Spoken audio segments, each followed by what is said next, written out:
My name's Josh Miller. I'm 34, single, and own a small welding business I run out of my home workshop. An oversized garage that sits at the end of a quiet cul-de-sac in a suburban neighborhood I've lived in for over a decade. My place is neat, my lawn's mowed, and I've always kept to myself. You'd think that would buy me peace. It did, until Karen moved in.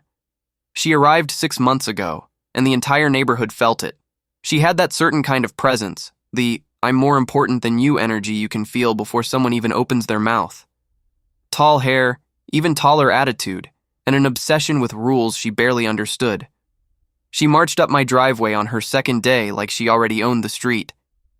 "You can't have that truck parked here," she snapped, pointing at my matte black Dodge Ram, my work truck, loaded with welding gear. I blinked. "Sorry, who are you?" "I'm Karen. I just moved in 2 houses over. And I'm also on the HOA board now." I gave a half-hearted shrug. "Well, Karen, that's my driveway. I work from home. The truck stays." She narrowed her eyes. "The HOA says commercial vehicles aren't allowed to be parked in view of the street." I turned and pointed at the rule book taped to my front window, the very same HOA manual she probably skimmed before using it to terrorize her neighbors. Section 4C. Vehicles are permitted if they are not over 20 feet in length or visibly leaking fluids. This one meets all codes. Karen pursed her lips like she just bit a lemon. "I'll be watching." She wasn't kidding. From that day on, Karen was everywhere. Watching from her porch, taking pictures of my property, writing complaint letters that never went anywhere. She accused me of violating noise ordinances with my tools during legal working hours. Claimed my porch light was too bright. Even tried to argue that the blue paint I used on my shed wasn't on the HOA's approved color list, which it absolutely was. At first, I tried to be patient. I responded politely at HOA meetings. I provided documents and photos to prove I was in compliance every single time. But it wasn't about rules, it was about control. And the more I pushed back, the more she pushed in. Then came the parking problem. It started small. One morning, I found her white BMW SUV parked partially in front of my driveway, just the tail end sticking out. I figured it was a one-time thing. But then it happened again, and again, until it was routine. I caught her one morning as she was getting out of her car. "Hey, Karen," I said, trying to keep my voice level. "You're blocking my driveway." She smiled like she didn't hear a word. "Oh, I'm just running in for a moment."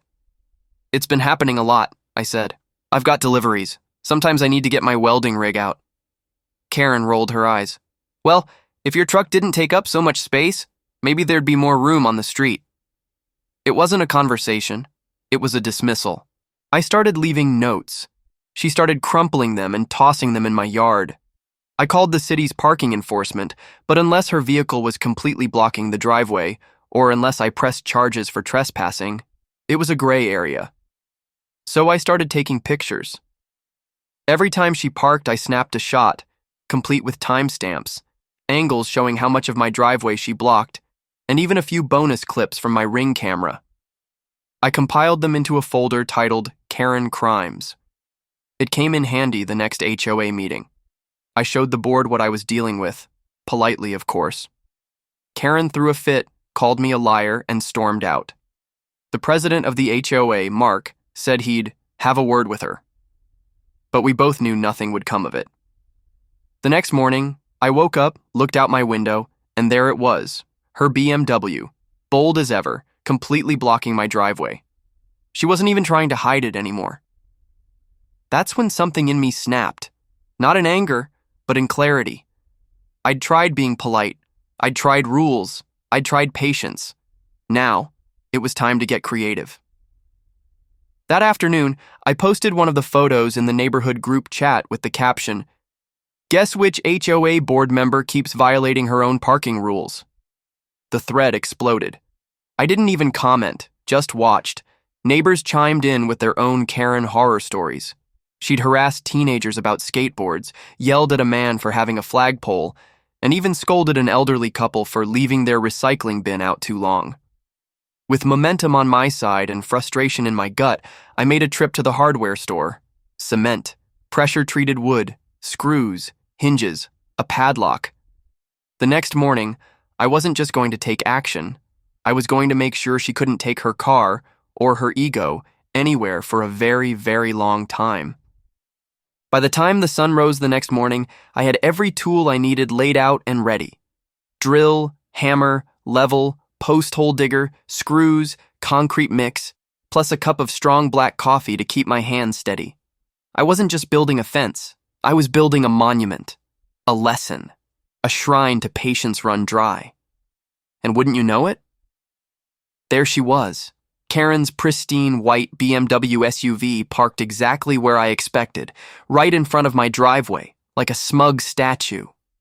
I took a deep breath and started measuring. It wasn't hard to work out the spacing. I planned a tight perimeter around the car, leaving just enough space for airflow, but not enough for the doors to open, not without taking something apart. The entire structure would be locked, solid, and completely immovable without heavy-duty tools, which Karen most definitely didn't own. As I marked off the corners and drilled pilot holes, neighbors began to notice. Dan, the retired guy from across the street, wandered over in his robe, clutching a mug of his own. "You serious, Josh?" he asked, raising an eyebrow. "As a heart attack," I replied, tamping down a wooden post into freshly mixed concrete. He whistled. "She's gonna lose it. That's the idea." Word spread quickly. Within the hour, I had a small audience. No one offered to help, probably for legal reasons, but they definitely weren't discouraging me. Some even brought snacks. One kid offered me his GoPro to record the process for the internet. I declined, but I appreciated the thought. By mid-morning, I had 4 sturdy corner posts sunk and cemented around the car. I double-checked the alignment to make sure there was no way she'd be able to wriggle out with any clever maneuvering. Then I added the horizontal slats, one by one, forming a solid wooden enclosure around the SUV. A high, tight, square fence, 8 feet tall, no windows, no gaps. I even installed a functioning gate with hinges and a padlock. I didn't want this to be seen as vandalism. This was structure, architecture even. It wasn't about destruction, it was about boundary enforcement.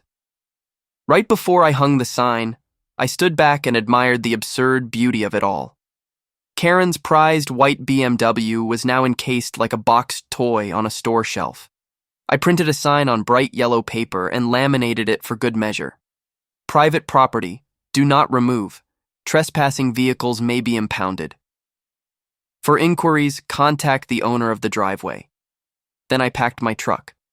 I'd already planned a quick weekend getaway in the mountains weeks ago, but this just gave it new purpose. I grabbed my cooler, fishing gear, and a camping bag and hit the road, leaving Karen's SUV in its stylish new wooden prison.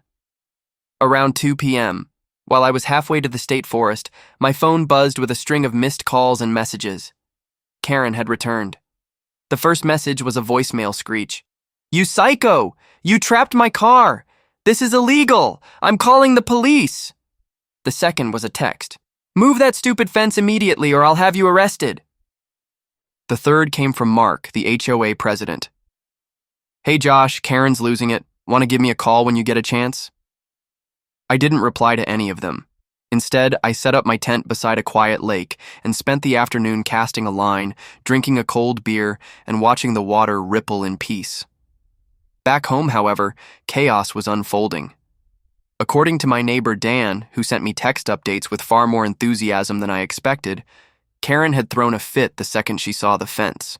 She tried to yank at the boards, then tried climbing over the top, only to get stuck halfway and fall into the grass on the other side.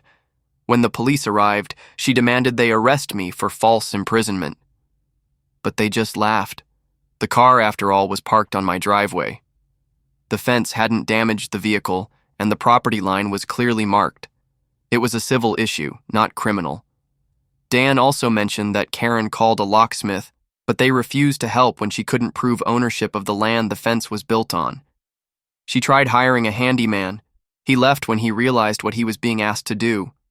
Apparently, she even called a news station, but they never showed. By Saturday night, the entire neighborhood forum was lighting up with memes. Someone had posted a photo of the fence with the caption, "VIP parking for Karen, now featuring complimentary jail bars." I laughed so hard I nearly dropped my camp lantern. The best update came Sunday morning. Dan texted me. "Karen's pacing around like a caged animal, still no way out. She tried filing an emergency HOA complaint. Mark told her to shove it." Now that made the whole trip worth it. By the time I packed up to head home Monday morning, I'd gotten more relaxation in 3 days than I had in 6 months of dealing with Karen's nonsense. I rolled back into town refreshed, recharged, and ready to see the fallout in person. As I pulled onto my street, I saw it.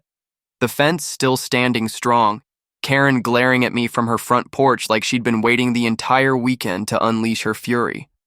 But what she didn't know, what no one had considered yet, was that I hadn't broken a single rule. And I had all the proof I needed to keep her from touching me, my truck, or my property ever again. I pulled back into the neighborhood just after 9 a.m. on Monday morning. My truck rumbled down the cul-de-sac, past trimmed hedges and driveways freshly hosed down like any other day, except for the spectacle waiting for me at the end of the street. Karen's BMW was still trapped. The fence stood proud and strong, not a board out of place. The laminated sign flapped gently in the breeze, and the padlock on the gate gleamed under the morning sun like it had been freshly installed. It was a beautiful sight. A quiet kind of justice. Karen, however, didn't look nearly as composed. She stood near the sidewalk, arms crossed tight, face flushed, and wearing a bright pink bathrobe and flip-flops, like she'd been waiting there since dawn. As soon as I got out of my truck, she stomped toward me. You juvenile delinquent," she screamed. "You've got some nerve." "Good morning to you too," I said calmly. "You trapped my car," she screeched. "I missed a doctor's appointment, couldn't get to my hairdresser, and now I've got the entire HOA on my back because of your little stunt." I raised my eyebrows. "You mean the HOA you tried to use to fine me for existing? That HOA?" She ignored that. "You committed property damage and vehicle entrapment. I spoke to the police and I'm pressing charges." "Actually," I said, reaching into my glove box, "I've got something for you." I handed her a copy of the documents I'd already shown the HOA board. Photos of her car blocking my driveway, time-stamped. Printouts of the HOA bylaws, highlighting the rule about blocking driveways and parking violations. And a city zoning map proving my driveway extended past where her tires sat. Karen flipped through the papers with shaky hands. "I also have ring camera footage," I added. "Want me to email it to you? It shows you parking there multiple times after I asked you not to." Her face paled slightly, but she doubled down. "You still had no right to fence it in." "Actually, I did," I said, voice firm now. "Because it was parked on my property without permission, obstructing my right to access. That's trespassing. The fence? That was me defending my property. I didn't touch your vehicle. You could have called a tow truck. You didn't." Her jaw dropped, but before she could fire back, Mark, the HOA president, appeared, walking up the sidewalk in a golf polo and slacks. He looked exhausted. "Morning, Josh." "Karen," he said with a polite nod. "I'm glad you're both here." Karen turned to him like she'd just found a lifeline. "Mark, thank God. You have to do something. He's out of control."